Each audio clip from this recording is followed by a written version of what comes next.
Con esta profesoral de baja calidad no se puede esperar educación de calidad.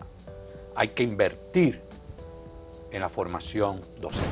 Un estudiante de República Dominicana, para llegar al nivel de un estudiante de Singapur, hay una brecha de 8 años de educación y de formación.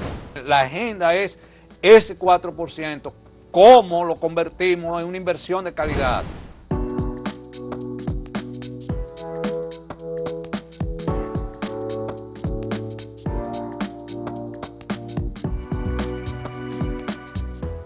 Saludos amigas, amigos, ustedes sintonizan Acento TV y este es su espacio a partir de ahora.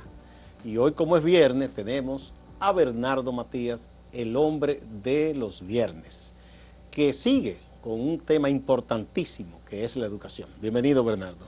Muchísimas gracias, aquí estamos de nuevo. Sí, sí. Esperamos terminar Hoy. ya, hoy sí. Siguiendo con el tema de la educación en la República Dominicana, yo fui profesor en la madre y maestra de 2 materias dentro de una maestría dirigida a profesores. Se llamaba Visión Crítica Dominicana, una de ellas, Visión Crítica de la Historia Dominicana, donde ahí había que ir. Un elemento que le chocó mucho a los profesores fue la desmitificación de Duarte, que es un elemento de la enseñanza dominicana. Y el segundo punto fue el siguiente, Gustavo. Cuando yo abordé el tema de una mirada más crítica de la historia dominicana y el tema haitiano, una profesora, llorando, dijo: profesor, usted no sabe lo que significa esta materia para mí. Yo soy profesora de una escuela, creo que era de Asua ella. Yo tengo una niña haitiana en la escuela. Y cuando la niña se me acercaba, yo me alejaba porque tenía miedo de ella. Es una profesora que está hablando. Y a partir de esta materia, yo abrazo a esa niña. Mira que me emociono. Abrazo a esa niña. Y he descubierto la niña más tierna de mi aula. Eso Entonces, es la fuerza del prejuicio de tantos el prejuicio, años. pero lo que es el profesor que tenemos. Mi nieta, Lía Sofía, que fue la que le puso el nombre del hombre de los viernes, ¿verdad? La creativa. Un saludo para Lía. Creativa, Lía. Mi nieta, estábamos caminando en el botánico, mi esposa, ella y yo. Y mi esposa, bromeando, le dice: Lía, ¿tú sabes que tu abuelo tiene sangre haitiana? Por tanto, tú tienes sangre haitiana.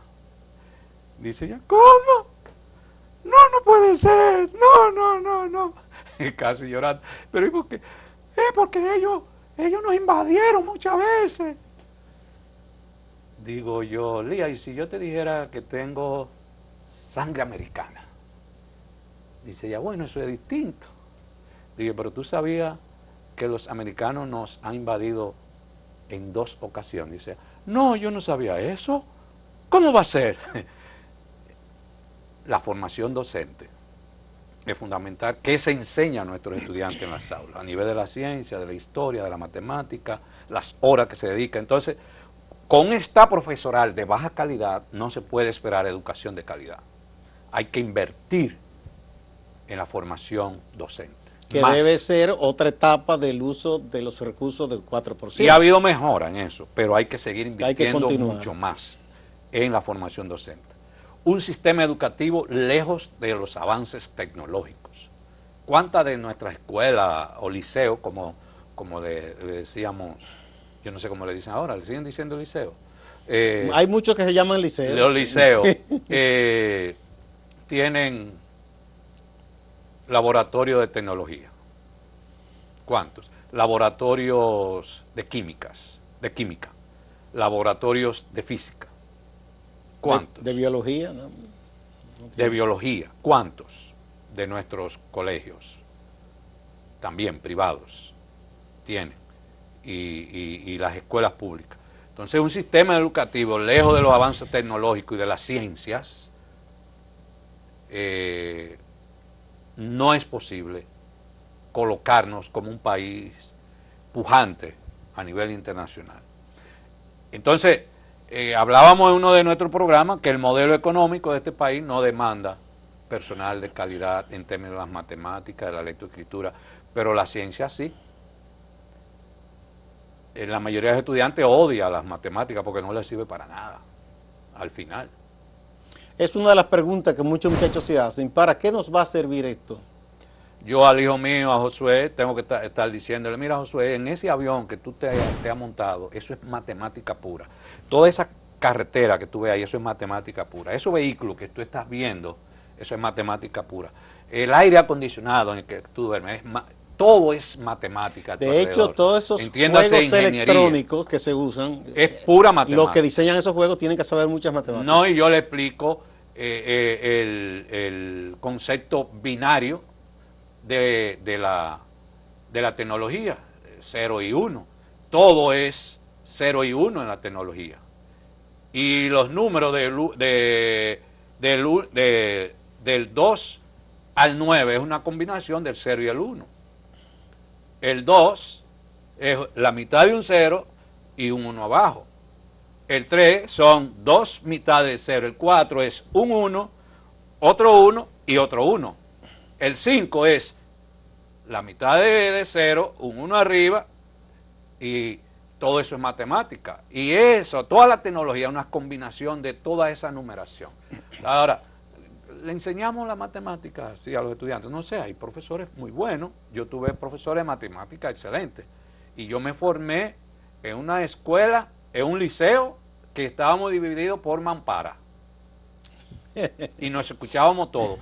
Pero los profesores eran excelentes, comprometidos. No eran de los profesores súper modernos, pero sabían enseñar lo que tenían que enseñar. ¿Y qué es lo que pasa? Que el sistema educativo sirve muy poco para la vida en este momento en la República Dominicana. No es motivador. Los estudiantes no quieren ir a la escuela, muchos de ellos, porque al final, y cuando ellos ven peloteros haciéndose millonarios, raperos, todo lo que la sociedad dice, cómo es la manera de ascender socialmente, y unas corrientes del emprendurismo, que es en esencia una visión neoliberal y motivando a los hijos de uno a leer Padre Rico, Padre Pobre, bajo un concepto. Yo cuando empecé a leer ese libro, dije, pero esto es una basura, y no lo seguí leyendo. Esto es apostar a una sociedad sin ingenieros, sin suponte sin médicos, tú que tú quieras emprender, el que emprende mejor es quien tiene conocimiento. Pero es que esto es una concepción individualista. Entonces, una vez que yo tuve una discusión con un señor entrenador de liderazgo, yo le decía, pero si yo me siento bien en una institución que estoy aportando a la sociedad y al mismo tiempo tengo una cierta estabilidad económica, ¿para qué yo necesito meterme de que a emprendedor y no, es que eso no me motiva? No todo el mundo, ahora, todo el mundo tiene que tener un negocio. Sí, el que quiera ser emprendedor, que lo sea, en negociar, pero no en detrimento de que la educación. No. Es una concepción. Mira, hay una cosa, yo digo, más peligrosa que no se le está haciendo caso hace muchos años. Si un muchacho, una muchacha, escoge una profesión social o del pensamiento, humanística o social, si va a buscar un crédito educativo, difícil que lo encuentre. No, pero mi mamá, cuando yo le dije que iba a estudiar antropología, dije, ¿qué es eso? Me dijo, ¿y de qué tú vas a vivir? ¿Quién me va a mantener a mí? Pero eso ya uno lo entendía de las personas de otro tiempo. Pero te digo que las entidades que prestan dinero, o sea, que son el crédito no reconocen que se paga, no, le dicen que no, porque quieren cierto tipo de profesión que favorezca a quienes financian esas entidades privadas para eso. Claro. Entonces, un sistema educativo que sirva para la vida, de que desarrolle, que sea una educación constructora de valores, una educación que desarrolle habilidades y destrezas. Por eso los laboratorios y la enseñanza práctica. Está demostrado que los estudiantes solo un 5% de lo que le dice un profesor lo puede conservar. Bien. El 95% es lo que el estudiante hace con las manos, lo que hace por iniciativa propia y lo que ve. Bien. Vamos a una primera pausa y venimos.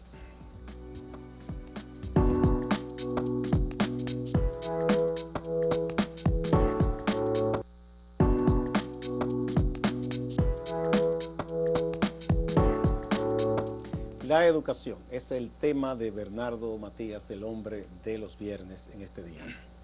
Decía en el primer segmento que debemos construir un modelo educativo que desarrolle una educación constructora de valores, habilidades y destreza, sentido crítico y analítico. Necesitamos gente con capacidad para pensar y analizar, no borregos, repetidores de cosas, conectado con las nuevas tecnologías, que implica innovación, creatividad, que incentive el amor a la naturaleza y la defensa de lo público, orientado al servicio. Nosotros lo que tenemos son muchos profesionales orientados a enriquecerse. Y ni siquiera y enriquecerse, ver el éxito, a enriquecer a otros. No, y ver el éxito como sinónimo de tener una casa, un buen vehículo y una buena cuenta en el banco. Ese es el éxito. Le importa si su éxito deja un legado o no en la sociedad, si deja huellas en la sociedad, si su éxito aporta para la vida de otros y de la sociedad. Nosotros necesitamos un sistema educativo con profesores que se van actualizando permanentemente, cada vez más. Nuestros profesores en su mayoría responden a una cultura análoga, manual, muy lejos de la innovación tecnológica, en el manejo de la tecnología. Eso quedó visto cuando la pandemia, en las propias universidades, se tuvieron que hacer entrenamiento a la carrera, porque habían muchos que no manejaban nada de tecnología para poder dar clases a distancia. Y te voy a tocar un tema que da para un solo programa. Un sistema educativo más pensado para la inclusión. Las infraestructuras físicas de este país, de las escuelas, están diseñadas para la exclusión de personas, jóvenes y niños con discapacidades. Y no solo eso, para los mismos niños y niñas que no tienen ningún problema de capacidad, las escuelas son cárceles. A veces los niños no pueden ni respirar. Y escaleras que dificultan. Escaleras que dificultan. Pero esto combinado, la infraestructura, con los valores y los estereotipos que se difunden en las escuelas. Tú necesitas tener una escuela, formar a los estudiantes con una actitud de amor, cuidado, todo lo que implica compartir con un niño o una niña con algún tipo de discapacidad y que el niño y la niña no se vea como alguien extraño o anormal dentro del grupo. Y que sufra toda esa burla y cosas. Y romper con los estereotipos, pero no solo la burla, porque hay otra forma de discriminación, que es la pena. Yo no me burlo de él, no, pero le tengo pena. Y eso sí le lleva a tener una baja autoestima. Claro, eso es discriminación. A ella hay que reconocerlo como un ser humano. O sea, es que vi una con experiencia, todas sus capacidades, potencialidades, asociado a lo que es una como experiencia persona. muy bonita que hace varios años viví con la graduación de mi hija menor de bachillerato, que había un niño que tenía necesidades especiales físico-motoras. Y entonces, en principio, como siempre, por más que se le habló a los niños, muchos no tienen desde la casa la formación, hubo algunos que se burlaron, pero hubo un niño que se hizo amiguito de ese y lo defendió, además le hizo saber a los papás, a los profesores, y se tomaron medidas especiales. Y él lo fue acompañando, se hicieron amigos, y al final, que ya eran grandecitos, para cuarto bachillerato, él se encargaba él mismo de cargarlo. A veces había una escalera que no era difícil. Y le dieron un premio en la graduación como a la persona solidaria, una placa, que todo el mundo aplaudió porque fue una hermandad que creció entre esos niños. Eso es Sí. hermoso. Sí, entonces los padres hablaron y explicaron la visión que ellos le habían formado de cómo debe ser un ser humano con sus semejantes.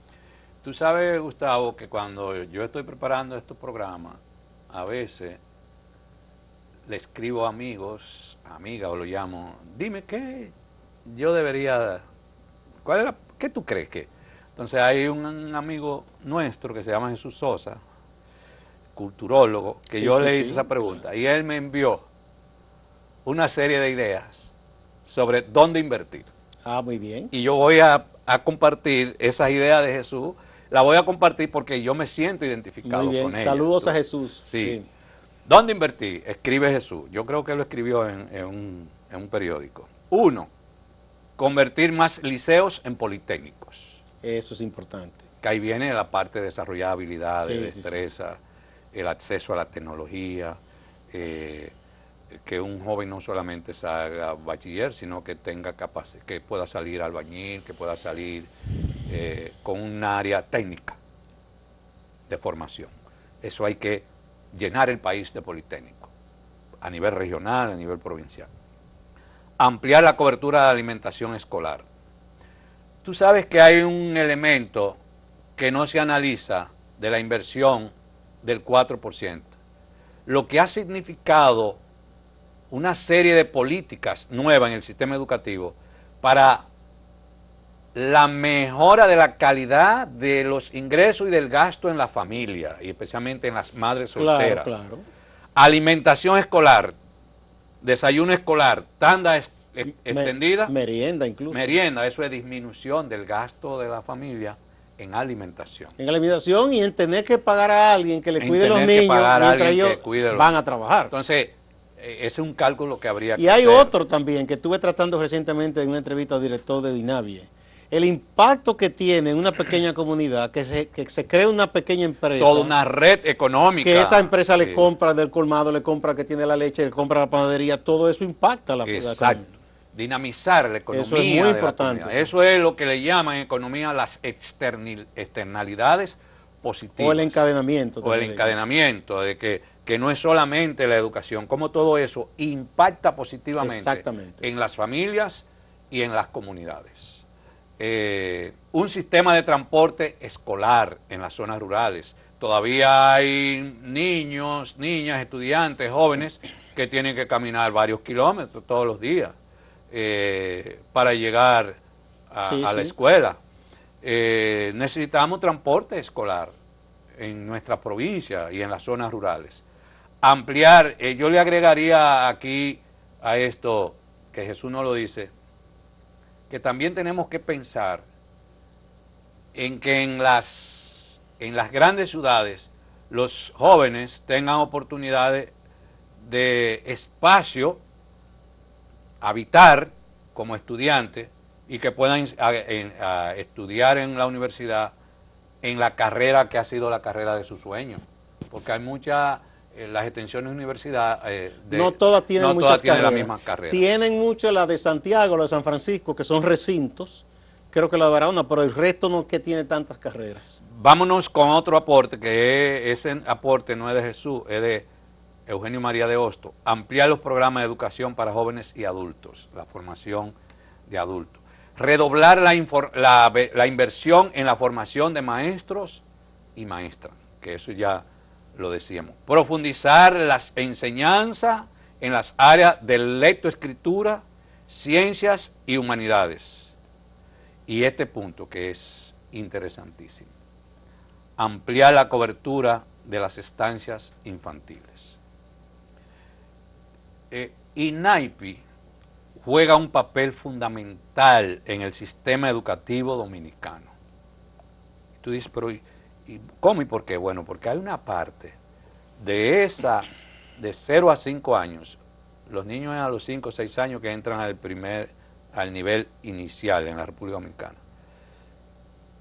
Toda esa formación que una amiga nuestra, Iris Rossi, decía que los niños en lo que le llaman preprimaria, toda esa etapa de párvulo, qué sé yo, es maternal, es una carrera que hacen porque son casi 5 años que duran ahí. Pero el valor que tiene esa formación, especialmente en toda la parte del desarrollo motriz, habilidades, La socialización, destrezas, que es muy importante. Estimulación temprana, como le llaman, todo el tacto, la conexión con la naturaleza, con la música. La sensibilidad por las artes, los colores. La sensibilidad por las artes. Entonces, en INAIPI hay que invertir más en la llamada primera infancia. Nosotros necesitamos más CAIPI en el país. Sí, esa es una parte que está, digamos, casi comenzando, necesita expandirse mucho más. Pero por mucho necesitamos más centros de atención para la primera infancia. Muy bien. Vamos a una pausa y volvemos. Bien.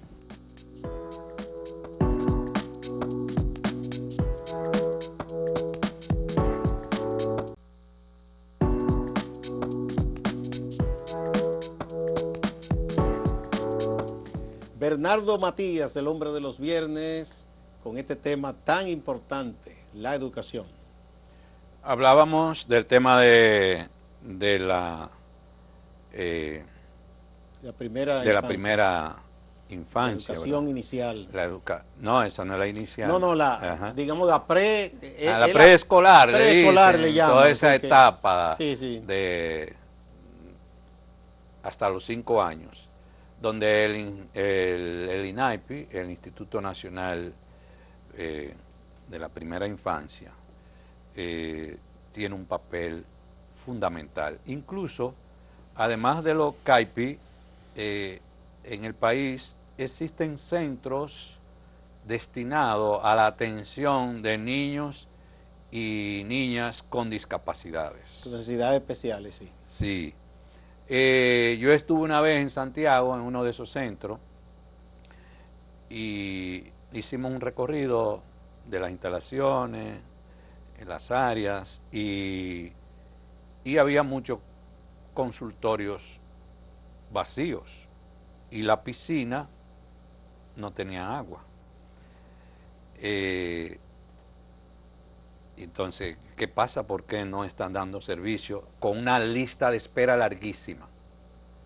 Es decir, muchos niños con discapacidad. Familias que tenían niños en esa condición. Esperando que lo atendieran. Sí. Y los consultorios vacíos. Entonces, ¿y qué pasó? Me dijeron, no es que hace falta el nombramiento de los psicólogos. Que esa es y entonces, otra también. oye, como es las distorsiones de este Estado, de la administración pública. Hay algunos colegas que dicen que nosotros usamos el concepto Estado. Pero bueno, esa es otra discusión. Sí, lo que pasa es que el Estado para mí y el gobierno es como el bots en el béisbol. Yo nunca me doy cuenta cuando un pitcher comete un botch, y yo nunca me doy cuenta claramente la diferenciación. ¿En qué contexto se está usando la palabra? Bueno. Eso es una discusión. Y resulta que me dicen, no, porque quien nombra a los psicólogos es la primera dama. Y en el despacho de la primera dama todavía no han respondido. ¿Y la piscina qué pasa? No, porque no hay agua, la bomba está dañada.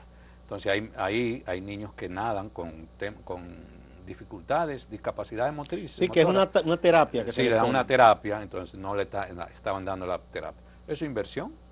Hay un área para invertir significativamente y llenar el país de centros de atención para la primera infancia, que falta mucho.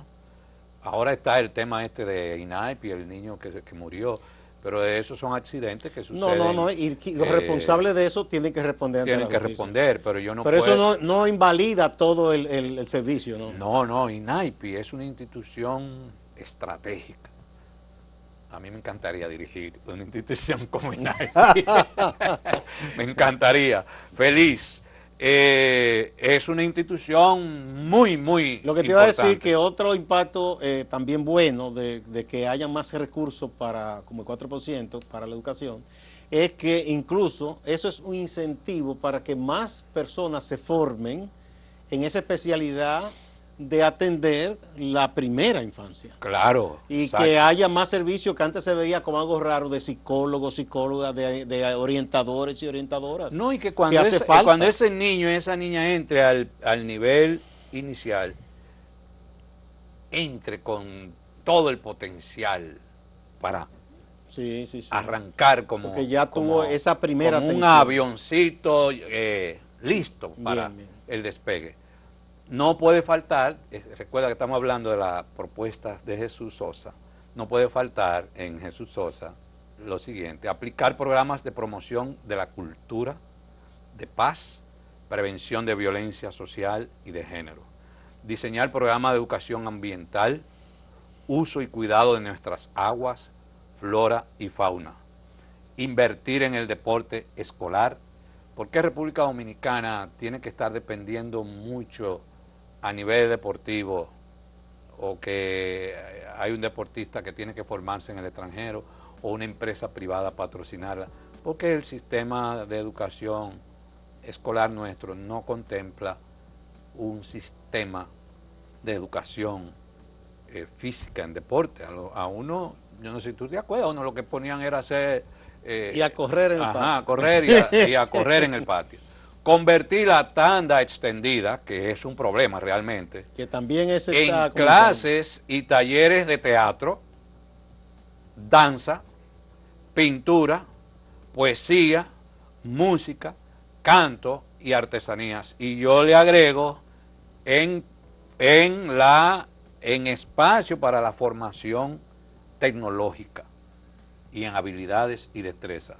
Implementar un programa de cine y producción audiovisual para que los estudiantes plasmen los contenidos. Todo esto tiene que ver con innovación, con creatividad.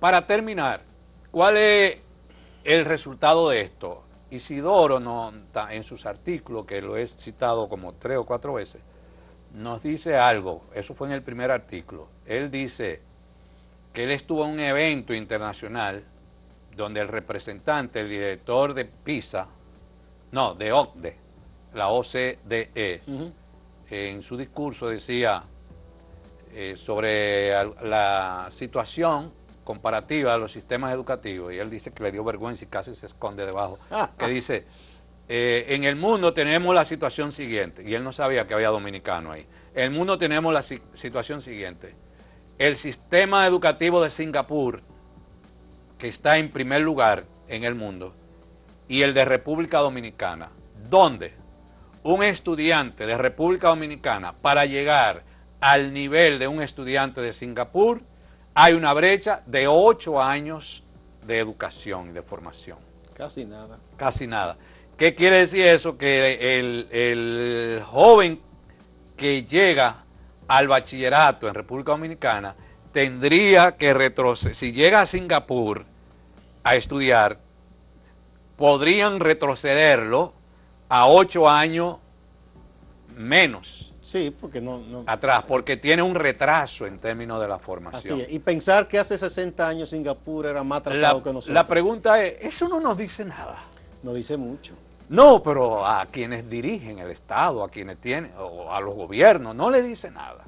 Vamos a seguir sometiendo la educación a los juegos políticos, a que aquel gobierno hizo una cosa y ahora yo voy a hacer otra, a seguir creyendo que la educación es construir escuelas e inaugurar escuelas.